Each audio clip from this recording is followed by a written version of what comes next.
পঞ্চতন্ত্র যেটা রয়েছে সেইটা তো তাহলে মৌর্য সাম্রাজ্যের বা চাণক্য বা কৌটিল্যর যে সমসাময়িক যে অর্থশাস্ত্র তার তো বহু আগের রচনা।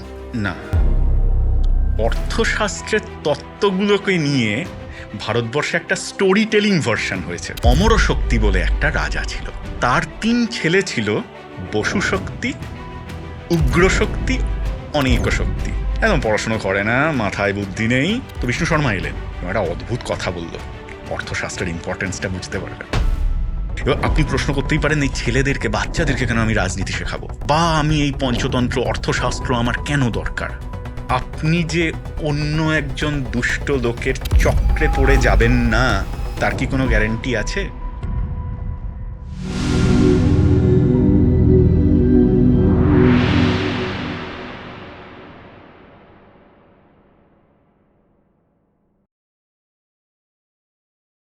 তাহলে এটাও তো হতে পারে যে অর্থশাস্ত্র একটা ট্র্যাডিশন বা একটা সিস্টেম বা একটা থিওরি ছিল, যে থিওরিটার অনুযায়ী তৎকালীন সময়ের যে বিভিন্ন রাজত্বগুলো ছিল বা রাজারা ছিল তারা তাদের পলিটিক্যাল এস্টাবলিশমেন্টটা চালাতো। অর্থাৎ এটা একটা মত না, জেনারেশনের পর জেনারেশন হয়ে আসা একটা মত। অবশ্যই। আমি এ বিষয়ে প্রথমে একটা গল্প বলতে চাই। গল্পটা কেন বলছি, আমি জানি যে আমাদের আলোচনাটা শুরু হয়েছিল চাণক্য থেকে, আমরা সেখানে ফিরবো, কিন্তু অর্থশাস্ত্র জিনিসটা না বুঝলে আপনার ঠিক ধারণা হবে না যে কৌটিল্য অর্থশাস্ত্র যে তৈরি হয়েছে তার পেছনে কত বড় একটা ব্যাকগ্রাউন্ড ছিল। এবং আপনি যে বলছেন, দেখুন অর্থশাস্ত্র কি করেছে, অর্থশাস্ত্র তো একটা, মানে মানুষ যেরকমভাবে রাজনীতি করেছে সেইটার একটা কোডিফাইড রুল, যে দীর্ঘকাল ধরে সমাজবিজ্ঞানী তো তাই করে, সমাজে যেটা ঘটছে সেটাকে একটা থিওরি তৈরি করে, করে একটা সাজেশন দেয়, এইভাবে এইভাবে করলে তুমি অ্যাচিভ করবে। অ্যাডমিনিস্ট্রেটিভ অ্যান্ড পলিটিক্যাল কিছু ধারণা ধারণা, এবং সেটা ইতিহাস দেখে সেটা কিন্তু দেয়। তার আগে তার মানে এমন কিছু ঘটে গেছে যেগুলো দেখে দেখে তার মনে এই এক্সপিরিয়েন্সটা তৈরি হয়েছে, এবং কৌটিল্য নতুন একটা অর্থশাস্ত্র তৈরি করছে। ফলে অর্থশাস্ত্র চিরকাল ছিল, চিরকাল আমরা রাজনীতি করেছি। মানে এমন নয় যে আমরা আজকে বসে রাজনীতি করছি। মানে আমি সবসময় বলি, আমরা যেমন আমাদের পূর্বপুরুষরা সেরকম। মানে আমরা যদি খারাপ হই আমাদের পূর্বপুরুষরাও খারাপ ছিল, আমরা যদি ভালো হই আমাদের পূর্বপুরুষরাও ভালো। সব ভালো মন্দ মিশিয়েই, মানে সেই মহাভারতে বলছে যে কেন এরকম মহাভারত এত এত মহান সাহিত্য, যে শুভা অশুভা চ ইয়া সৃষ্টি সা সৃষ্টির প্রশস্যতে, যে সৃষ্টির মধ্যে ভালো এবং মন্দ দুটোই আছে সেই সৃষ্টি প্রশংসার যোগ্য। মহাভারতের প্রত্যেকটা ক্যারেক্টার তো তাই। মানে আমাদের আজকালকার সিরিয়ালের মতন তো 100% হোয়াইট আর 100% ব্ল্যাক ক্যারেক্টার তো তার মধ্যে নেই।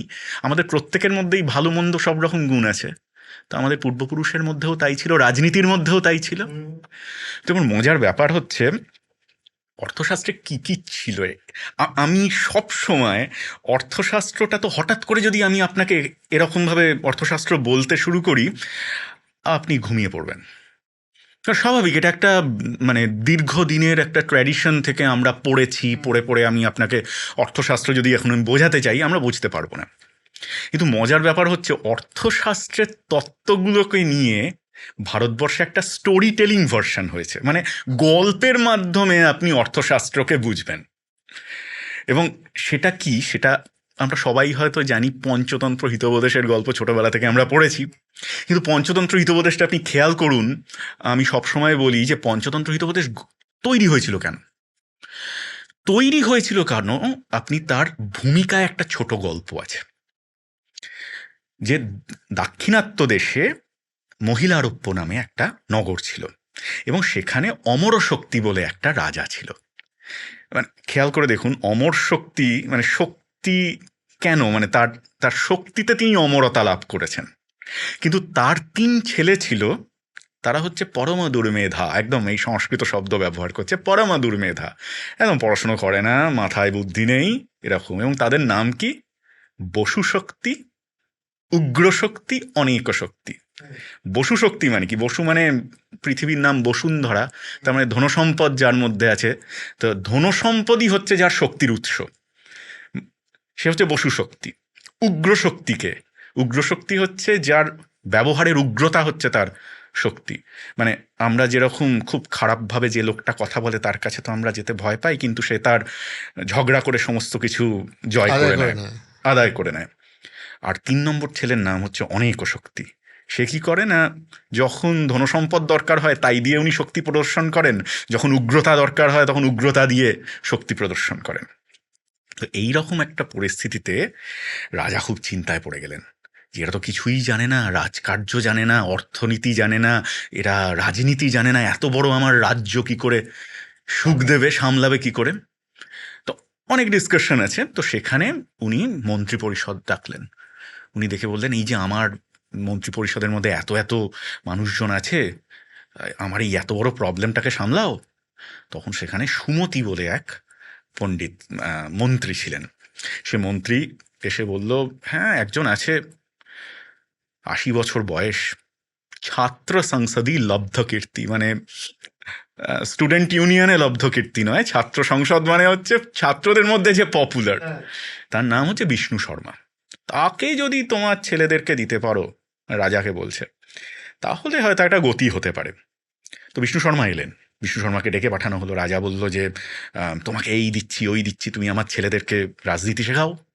বিষ্ণু শর্মা বলছে, ৮০ বছর বয়স আমার, এখন তো আমার ইন্দ্রিয় ভোগ করতে পারে না, তাই না? চাইলেই কি আমি ৮০ বছরের মানুষ কি ১০টা রসগোল্লা খেতে পারে? কিন্তু হ্যাঁ, আমি বিদ্যা বিনোদের জন্য আমি তোমার ছেলেদেরকে রাজনীতি শেখাবো। এবং একটা অদ্ভুত কথা বলল, অর্থশাস্ত্রের ইম্পর্টেন্সটা বুঝতে পারবে।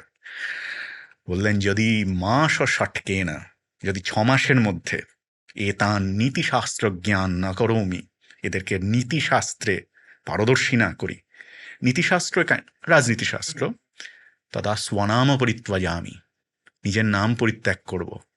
৮০ বছর বয়সে লোকটা এরকমভাবে বলছে, এবং বলছে যে শ্রুয়তাং মামা সিংহনাদ, আমার এই সিংহনাদ প্রতিজ্ঞা শোনো, এবং আজকের দিনটা লিখে রাখো। হ্যাঁ, লিখ্যতাম অয়মাদ্যতনা দিবাসা, আজকের দিনটা লিখে রাখো, ৬ মাসের মধ্যে আমি তোমাদেরকে রাজনীতিতে পারদর্শী করব, তোমার ছেলেদেরকে। উনি একটা গ্রন্থ লিখলেন। এই গ্রন্থটা হচ্ছে অর্থশাস্ত্রেরই একটা এব্রিজড ভার্সন, যেটা গল্পের মাধ্যমে বাচ্চাদেরকে রাজনীতি শেখায়। এবং কেমন জিনিসটা, তার 5টা চ্যাপ্টার, প্রতিটা চ্যাপ্টারের নাম খেয়াল করুন। প্রথম চ্যাপ্টারের নাম মিত্রভেদ, দুটো বন্ধুর মধ্যে অভিন্ন হৃদয় বন্ধু, আচ্ছা। তার মধ্যে কি করে ঝগড়া লাগিয়ে দেওয়া যায়। এবার মজার ব্যাপারটা হচ্ছে, আপনি মানে হয়তো ভাবছেন যে দুটো বন্ধুর গল্প, না, আসলে দুটো বন্ধু রাজ্য, দুটো বন্ধু আছে, একদমই তাই। এবং ওখানে যত আজকের ডেটে হিসাব করলে দুটো পলিটিক্যাল দুটো পলিটিক্যাল পার্টি। হ্যাঁ। প্রথমটা হচ্ছে মিত্রভেদ, তারপরেরটার নাম হচ্ছে মিত্র প্রাপ্তি, মানে যাদের মধ্যে কখনো মিত্রতা হওয়ার সম্ভাবনা নেই, দুটো পলিটিক্যাল পার্টি বা দুটো রাষ্ট্র, তারা কি করে মিত্র হতে পারে। মানে এমনও দেখা গেছে তাদের মধ্যে হয়তো খাদ্য খাদক সম্পর্ক, মানে হচ্ছে সিংহ আর বৃষ, কিন্তু তারা মিত্র হচ্ছে। কি করে করা যায়, তার ট্রিক এরকম আছে। কাক লুকিয়াম, কাক আর উলুক, উলুক মানে হচ্ছে আউল শব্দটা যেখান থেকে এসছে, মানে কাক এবং উলুক মানে হচ্ছে পেঁচা, দুজনের একটা ঝগড়া, এবং সেখানে মূলত হচ্ছে স্পাই রিলেটেড ইস্যু। কিভাবে স্পাই একটা অন্য রাজ্যে কি করে স্পাই পাঠাবে, এবং এগুলো অর্থশাস্ত্রে আছে, আমরা আসবো সেই আলোচনায়। তারপরে এটা হচ্ছে লব্ধ প্রণাশম, মানে আপনি একটা ভালো পজিশন পেয়েছেন কোথাও, কোনো একটা রাজ্য লাভ করেছেন, কারুর চোখে আপনি একটা ভালো পজিশনে আছেন, সেটাকে কি করে নষ্ট করে দেওয়া যায়। ঠিক আছে তো? আর শেষটা হচ্ছে গিয়ে অপরীক্ষিত কারকম, পরীক্ষা নিরীক্ষা না করে যদি কোনো কাজ করা হয় তাহলে তার কি ফল হয়। মানে কোনো একটা পলিসি নিতে গেলে আপনাকে কত দিক থেকে সেটাকে ভাবতে হবে। এই 5টা তন্ত্র উনি লিখলেন, 5টা তন্ত্র নিয়ে পঞ্চতন্ত্র, এবং উনি দাবি করলেন যে অধীতে ইদং নিত্যং, যে রোজ এটা পাঠ করবে, নীতিশাস্ত্রাং শৃণোতি চা, সে আসলে নীতিশাস্ত্র মানে রাজনীতি শাস্ত্র শুনছে। এবং বলছে ন পরাভব আপনতি, পরাভব মানে সে পরাজয় লাভ করবে না, কার থেকে, শক্রাদপি কদাচন, শক্র মানে হচ্ছে ইন্দ্র, মানে দেবরাজ ইন্দ্র এসেও তাকে হারাতে পারবে না। এবার আপনি প্রশ্ন করতেই পারেন, এই ছেলেদেরকে, বাচ্চাদেরকে কেন আমি রাজনীতি শেখাবো? হ্যাঁ, মানে বা আমি এই পঞ্চতন্ত্র অর্থশাস্ত্র আমার কেন দরকার? এবং সেটা আমরা জানি যে একটা খুব সুন্দর শ্লোকের কথা বলছে, শ্লোকটা আমি বলছি না, কিন্তু বলছে আপনি দুর্গা মূর্তিটা খেয়াল করুন, পঞ্চতন্ত্রতেই আছে। দুর্গা মূর্তিটা খেয়াল করুন, সেখানে গণপতির যে বাহন সে হচ্ছে কি ইঁদুর। ইঁদুরকে খেতে চায় মহাদেবের গলার সাপ, মহাদেবের গলার সাপকে খেতে চায় কার্তিকের বাহন ময়ূর, আর কার্তিকের বাহন ময়ূরকে খেতে চায় দুর্গার বাহন সিংহ। সিংহ। তো মহাদেবের ঘরেই যদি এরকম খাওয়া খাওয়ির অবস্থা হয়, তাহলে জগতের কথা কি বলবো? মানে হতে পারে যে আমি অ্যাপলিটিক্যাল, যদিও অ্যাপলিটিক্যাল থাকাটা একটা ক্যামোফ্লেজ, সবারই আমাদের কোনো না কোনো পলিটিক্যাল আইডিওলজি আছে, কিন্তু আমি যদি অ্যাপলিটিক্যাল থাকতেও চাই, সমাজ কি আপনাকে বা আমাকে থাকতে দেবে? বা আপনি যে অন্য একজন দুষ্ট লোকের চক্রে পড়ে যাবেন না, তার কি কোনো গ্যারেন্টি আছে? তাই জন্য দুষ্ট লোককে চিনতে গেলেও আপনাকে কিন্তু পলিটিক্সটা জানতে হবে। এই যে 5টা তন্ত্র, এর মধ্যে অর্থশাস্ত্রের যেটা তত্ত্ব, স্টোরি টেলিং ভার্সন, সেটা পুরোটা এর মধ্যে আছে। এটা বাচ্চারা শিশুকাল থেকে এটা শিখবে, শিখে শিখে একটু বড় হয়ে তখন MA যখন করবে তখন তারা পলিটিক্যাল সায়েন্সটা পড়বে। তাহলে এই রকম একটা টেক্সট কিন্তু হচ্ছে অর্থশাস্ত্র, যার ট্র্যাডিশন কিন্তু দীর্ঘদিন ধরে আছে।